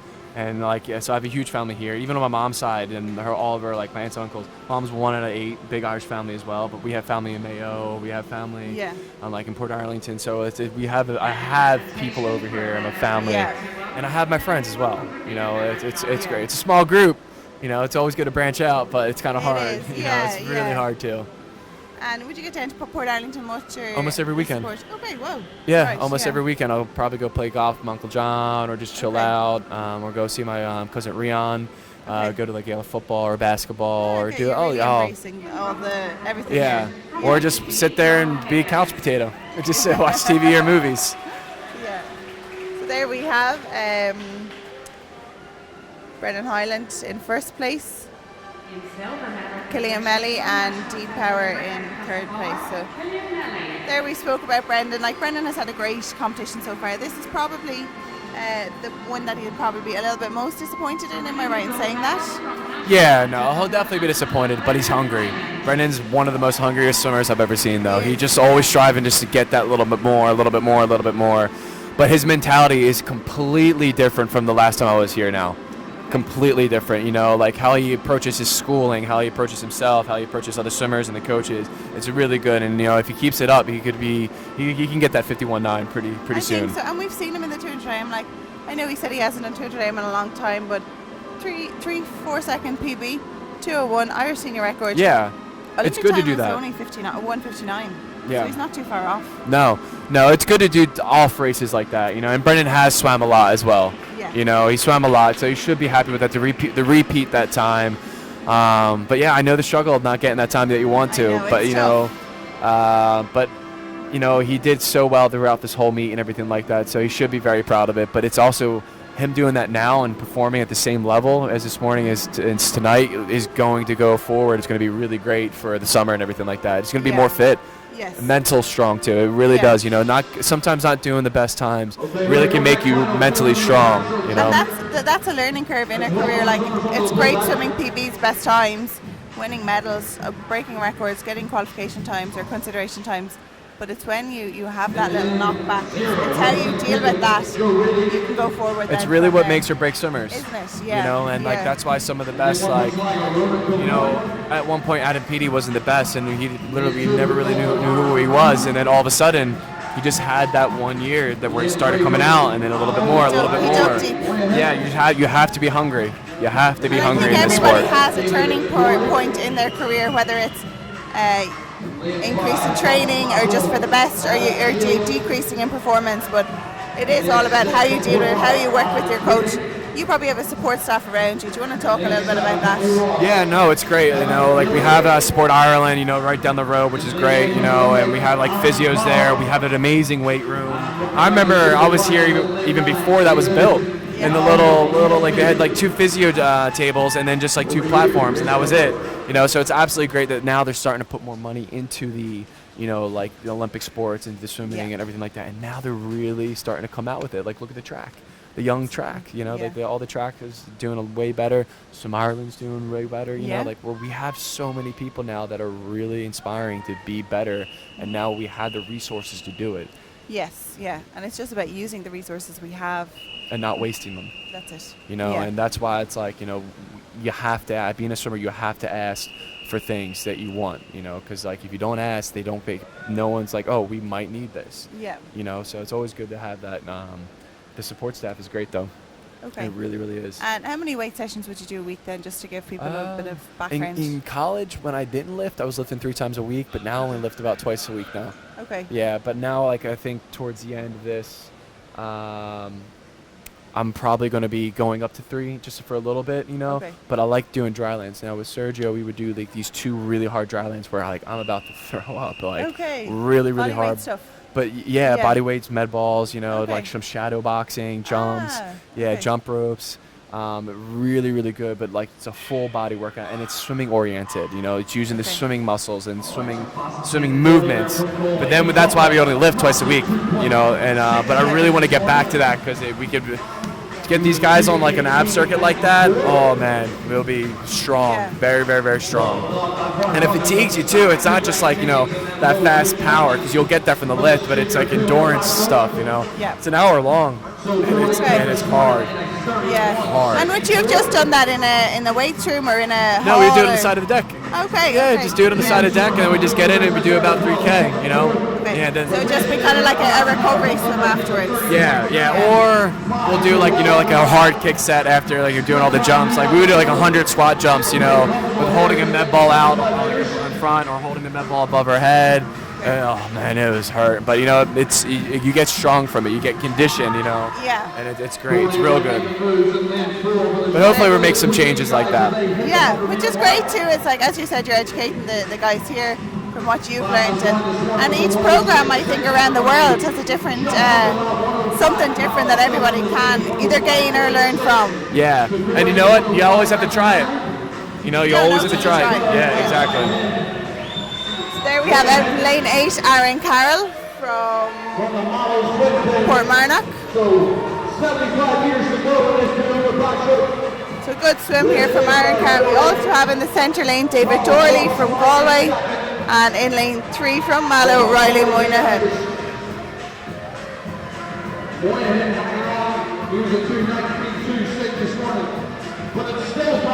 Did you find it a big adaptation moving here again, or was it just? No, you know, it's one great thing was it's like I ended up getting a car sponsorship, you know, with Renault, so that was really, really helpful, you know, because the last time I was here for about 2 years, all I had was a road bike as a transportation. You know, riding your bike at 4:30 in the morning in the rain ain't really ideal, you know.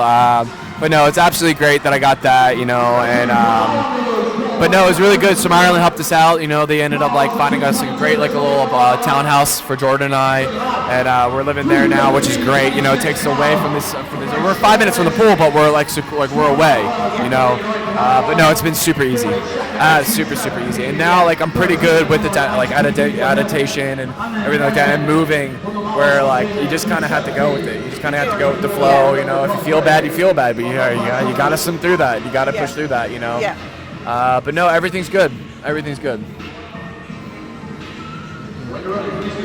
So now we're moving on to the boys, the men's 200 meters backstroke. We have Conor Ferguson in this one. We have Sean Scannell, Ethan Hansen, Neddy Irwin, all these swimmers who we've seen previously. So it'll be a good race. Yeah, no, it's absolutely going to be a really, really good race. You know, the world champ time's a 1:56.7. That's absurd fast right there. And then for the World University Games, it's 2 minutes right there, right on the dot. And then you got the World Juniors. It's a 2:02. Was it Euro Juniors as well? Euro Juniors, 2:04. And then it was EYOF. EYOF is 2:09.5 there. So now, what did Sean go this morning? Sean went 2:04.09. 4:09. That's what he has to go tonight. No, that's what he went this morning, 2:04.09. So tonight he needs to go. Lane 9, representing America's Connor McMenamin.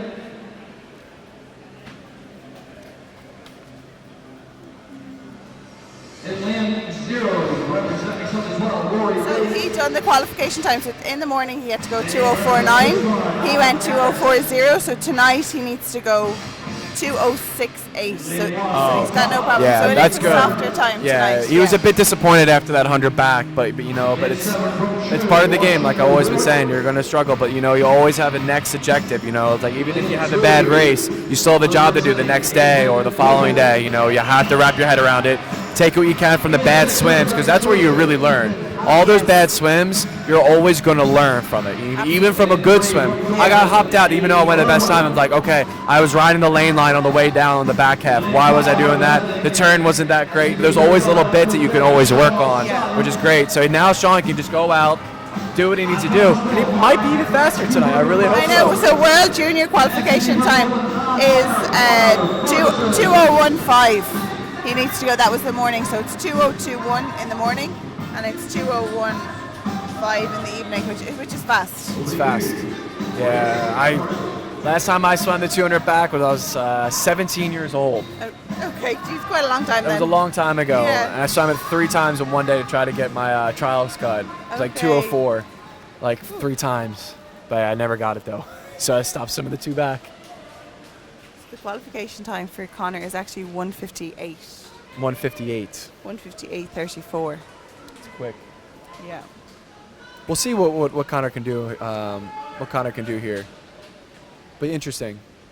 He looked good this morning, nice and controlled, and like we've seen him in the 100 backstroke, he was delighted with that. He is, he's doing really well, and like I know he didn't swim Dave McCullough, but it's great to see that he wasn't injured for too long and he got back into no, it's great.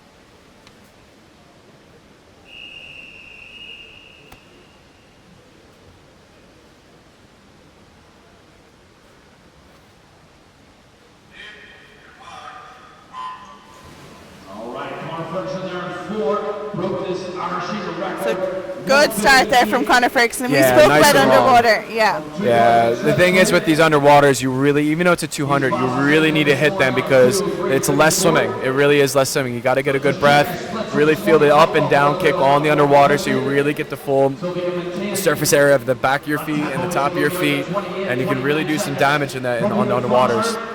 So he's going to turn there, 28.22, so that's a good start from Conor. Yeah, no, that's a good start.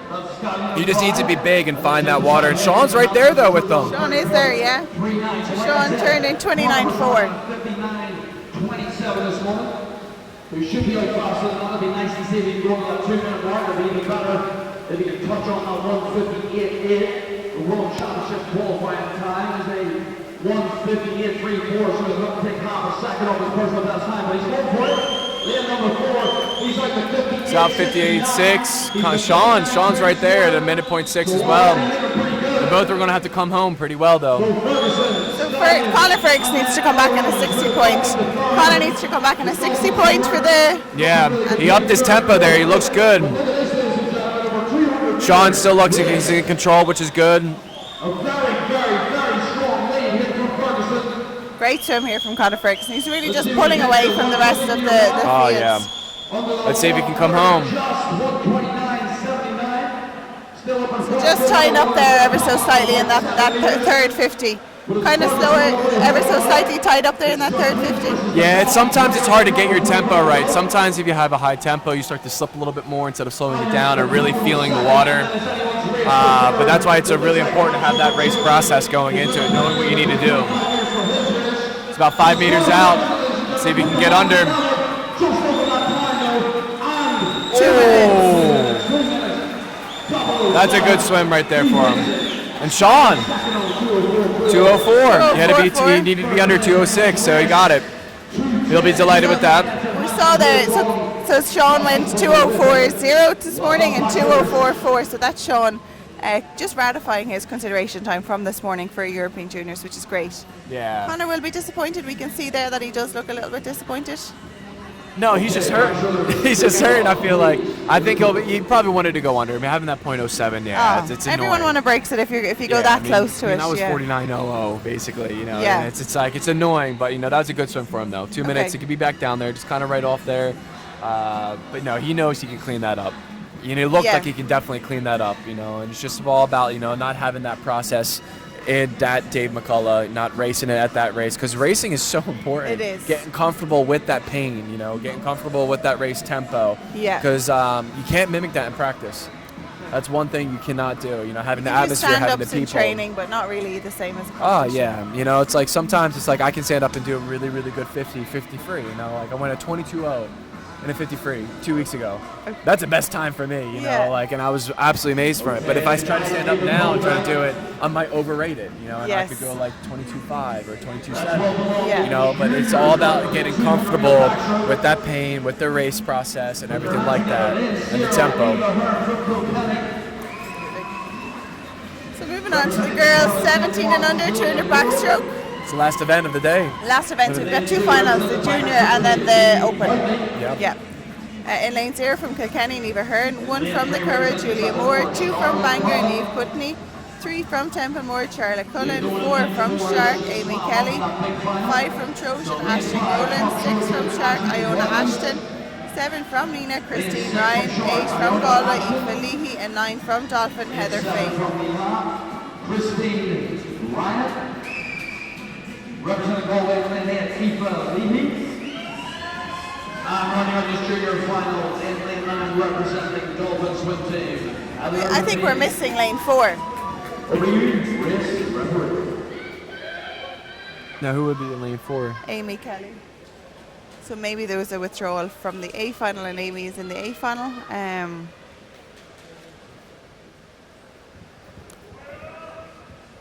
So that could have happened. So we'll find out that in the open final now in a minute. Which is difficult, isn't it, when the lane 4 is empty for the other swimmers? Not really. I don't mind it. Okay, in backstroke, It's I clean, suppose it's different. clean water if you think Yeah. about it. You're not having someone right there. At the end of the day, you have your own lane. You have your own race. You have to race your own race. You can't really look at anyone else. Yes, it might be good, but you have to do what you need to do. Yeah. You go out because sometimes, like for instance, for this morning, Jordan Sloan, he went out really, really fast and he didn't really come home as well because he didn't race his own race because you saw someone next to him going out too quick.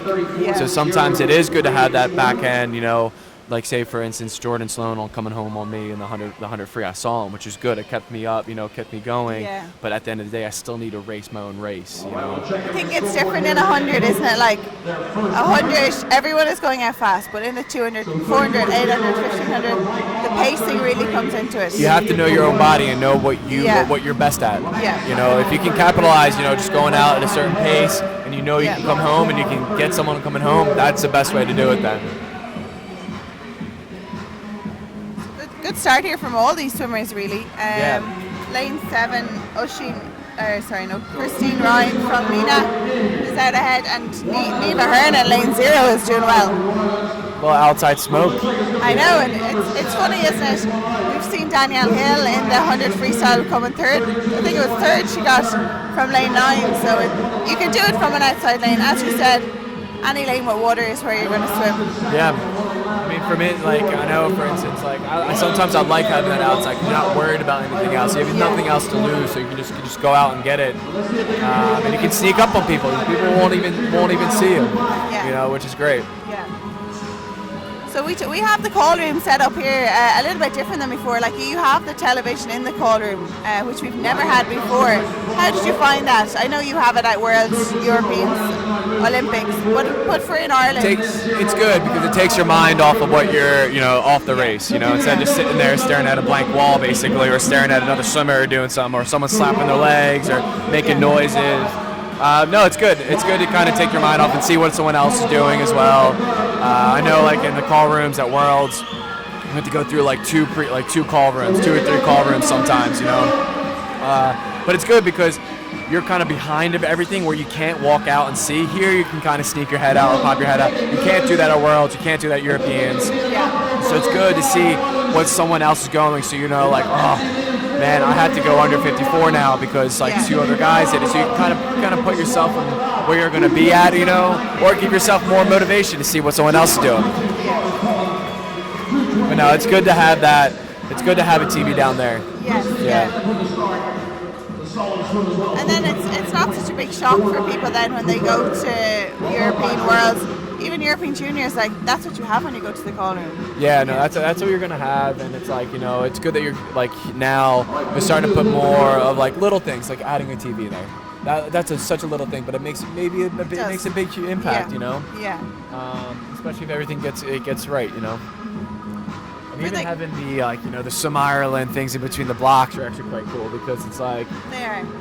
You'll have them at Worlds. You'll have them at other places. So it's good to kind of be spatial awareness, being comfortable with that. If you go to EYOF or Youth Olympics, they're all going to have that. So just having that spatial awareness, being comfortable with that, it's going to be good. And I think, like, us looking up here down, like, we are looking at an international competition here. Like, the setup has improved probably from the first time you raced your Irish Nationals to now. Yeah, no, it definitely has. You know, it's just that it's we have a lot more sponsorships, which are absolutely amazing. You know, it's like we always want more sponsorships, and now it's great that we have more. Like having like the little Some Ireland thing there, having the TV, having like the border, the line back there, like the, you know, like the little, you know, with all the pictures of like some of us up there, and even having this new screen is absolutely amazing too. It's brilliant, isn't it? Yeah, and it goes a really long way, and now it's gonna might even, you know, people watching this YouTube channel or watching it live or anything, like we're seeing pictures like, oh, that's a really cool meet. I might come over and swim in, which might give us more competition as well. Yes, So it's great. We're making ourselves known out there. Yeah, no, we really are. Yeah. So this is our final race of this competition. It's the Open 200 metres backstroke in lane 0 from Sundayswell. We have Beth Nolan. In lane 1 from Ard, Scarlett Armstrong. In lane 2 from NAC, Orla Adams. In lane 3 from Kilkenny, Maria Godden. In lane 4 from Drogheda, Sophie Maguire. In lane 5 from Ards, Amelia Kane. In lane 6 from Merlingus, Caitlin Bergen. In lane 7 from Marlens, Cora Rooney. In lane 8 from Templeogue, Cara Osing. And in lane 9 from Clonmel, Laura Killen. So here we have Maria Godden chasing European Juniors qualification time. 2:17.28, so she went 2:21 this morning. So yeah, she just got 2:17.28 in the final. If she had it done this morning, it was 2:18.6, so she's going to be chasing that time there in lane 3, so that's one to watch. We also have Amelia Kane back in action. Amelia Kane has raced a lot of events. We've seen her in the 1500 already tonight, so she's a powerhouse. She is. Yeah, she's well able to compete. Powerhouse. Around.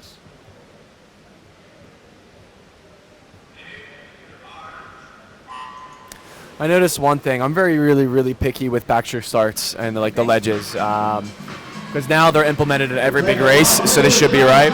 Is making sure that they're checked, they're on the right levels. You know, like 0 should be right along the water line. There's some of them down there that aren't right. You know, where some of them might be higher, or one might be lower or higher.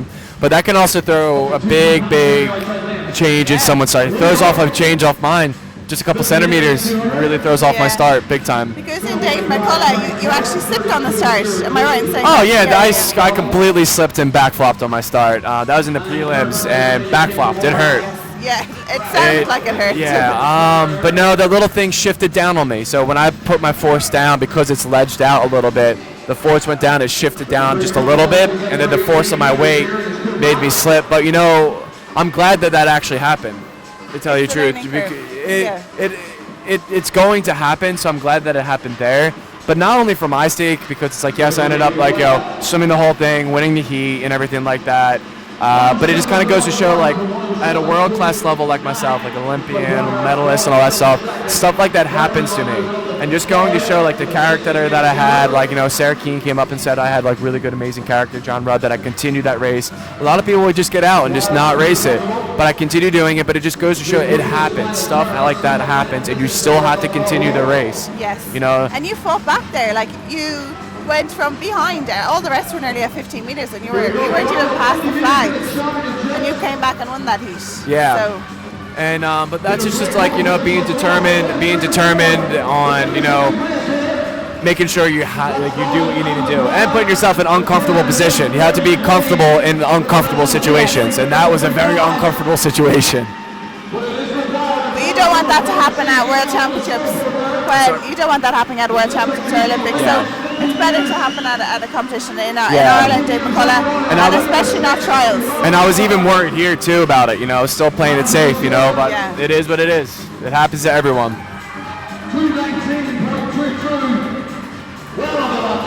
Sophie Maguire, 2:18, 2:17.30.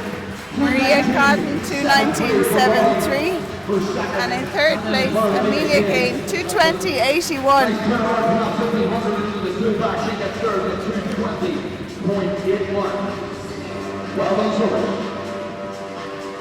So great swim there. Maria Godden just missing out on European Juniors qualification time. Sophie Maguire swimming a great swim, 2:17.30. The one thing that could really help a lot of those swimmers here that I'm seeing with a lot of younger swimmers is their underwaters. They're not capitalizing on their underwaters. They're not capitalizing on their turns or on their starts. Everyone's just kind of like falling in, or just kind of having one hand out of the water instead of, like, you know, cupping up here and trying to allow your feet to flip over. It's a lot of little things that are just kind of getting these younger guys that they really don't know, you know, that sometimes like coaches might not know or anything like that. But all those little bits all add up, you know, and like really, especially in the 200. Yeah. Oh man. And they all add up on everything. If you think of it, 50 under 200, you want to save that time and get your hand on the wall as fast as possible. Yeah. You know, if you have good turns, good underwaters, it's going to be great. So overall, great competition. You're happy with your performance, Shane? Yeah, I am. You know, like I am happy with everything. You know, so 49.0s. I wanted to be 48 or get the at least A standard, but I'm okay with that. You know, it's just how the taper worked out with the news taper. But the 100 back I'm delighted with. You know, it was just the process of it, the way I swam it. But yeah, no, I'm glad that, like, you know, got the A cut. You know, now Connor can swim. I think Connor might be able to swim the 100 back as well now at the competition. But no, I'm really looking forward to the relay and even the 4x100 relay. Yes. Yeah, that's gonna be really cool. Yeah. So John, last race just finished in the water there. Overall, how do you think the Irish Open went? The Irish Open's gone really well. There's no doubt about that. This is a fantastic venue. Anybody who hasn't swum outside of Ireland maybe thinks that this is what 50-metre swimming pools look like around Europe and around the world, and they certainly don't. So we're very, very lucky to not only hold this event, but hold this event in such a great auditorium. It's been extremely well run, and you know, the officials and the volunteers in particular have done a fantastic job in holding this together for us, when, you know, they must be on their knees by now after 5 days of this. We're in a situation now where I think we've got approximately, or up to 20 athletes that we can look at for international selection this summer for individual events and relays. And we'll sit down now and have another hour or so this evening with a national selection panel going through those names, and by tomorrow morning athletes will start receiving their letters if they are selected. Just so people out there are aware that there are some events where we select, and that's the World Championships, the European Junior Championships and the World Junior Championships. And then there are some events where we nominate to another body. So with the European Youth Olympic Festival, we nominate athletes to the Olympic Federation and they then decide. And in the World University Games, we nominate athletes to Student Sport Ireland and then they decide. So slightly different timescales in when athletes may get to know that they've actually got onto teams. But you know, to have our athletes up to 20 being out there representing us in international competition this summer will be very exciting. None more so than the man next to you, Shane Ryan, with some fantastic swims this week. And you know, I'll go on air now while he stood next to me saying congratulations to him on particularly breaking that 6-year-old personal best time in 100-metre backstroke. That's that's a monkey off his back for sure, and you know, one of the fastest times in the world this year. And he'll be spearheading our challenge this summer when these guys don the green tracksuits and go out there to represent us. I'm going to put you on the spot now. I know Shane is sitting in front of you, so you might have to be biased or you might not, but best race of the week? Oh, the best race of the week, I would say it's a split decision between the men's 200 free and the men's 200 IM.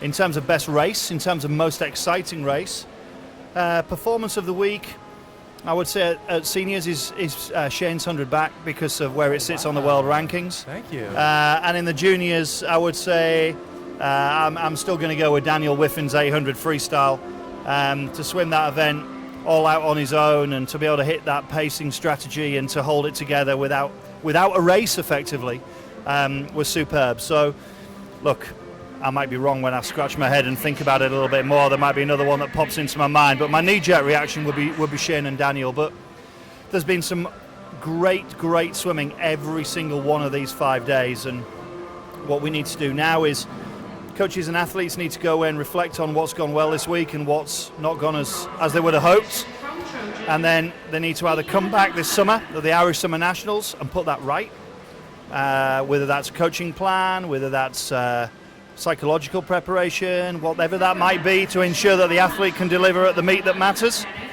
And similarly for us, when we take our national teams away, we're taking athletes that we know can deliver under pressure. That's the whole point of the selection policies.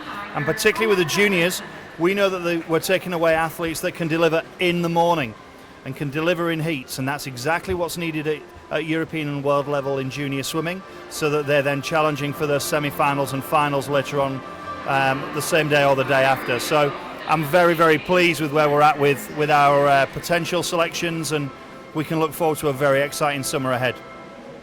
Brilliant. Thanks a million. Thanks, John. Thanks a million to have Shane Ryan up here this evening. It's been great to have you, and best of luck for the future. Yeah, thank you guys. No worries, thank you.